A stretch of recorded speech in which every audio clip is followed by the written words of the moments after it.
Quick and easy should equate to shoddy quality, which is why with just a little effort you can take your talking head videos from this to this. It's not as hard as you might imagine. There are 4 things to get right: the camera settings, the lighting, the sound, and you. In the opening video, everything on the camera was set to auto. But to improve quality, you have to take control. And that starts with choosing a suitable focal length. Wide angles look great in GoPro action videos, but can also cause distortion. So if you're using a zoom lens, try a longer focal length for a more flattering result. Next up is frame rate. And since this kind of video doesn't require slow motion, that means 30 or 24 frames per second, which in turn means your shutter speed has to be 1/60th or 1/48th of a second to maintain motion blur and stop the footage looking jittery. Which leaves only aperture and ISO as variables. You adjust the aperture to get a blurry background or to keep everything in sharp focus. And to make sure the exposure is adequate for your frame rate, shutter speed and aperture settings, you adjust the ISO, which you want to be as low as possible to keep your footage crisp. And that's where lighting comes in. There are 3 main lights: the key, the fill, and the rim or the hair light. The key is typically big, round and diffused, so that the light it casts wraps around the subject and the shadows it creates have soft, blurred edges. A fill on the opposite side, which should also be soft and diffused, lifts those shadows. And the rim is typically boomed above and there's no need to diffuse it.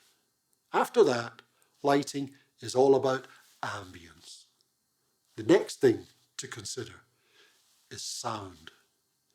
And since our ears are much less forgiving than our eyes, good audio is critical.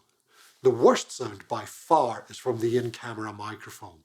So even a $50 lavalier plugged into the camera will be a major improvement because it gets the microphone closer to the subject, my mouth.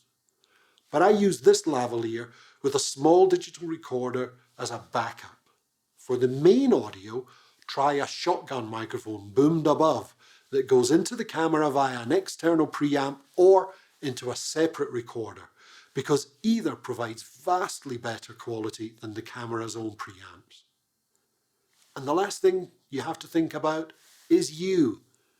Don't shuffle in looking like you spent the morning sitting on a park bench shouting at pigeons. The sharp-eyed among you will have noticed that since the bad video I shaved and got a haircut. The really eagle-eyed will have noticed I changed to rimless glasses. And to take the shine off my face, I used an oil-absorbing wipe and dabbed on a little transparent powder. I also picked clothes that complement the lighting and setup. Video likes 3 looks.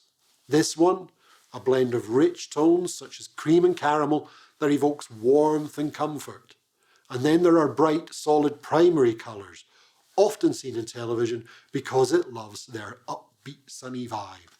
And finally, there's mixing monotones, greys, blacks and whites, which looks cool, stylish, sophisticated and modern.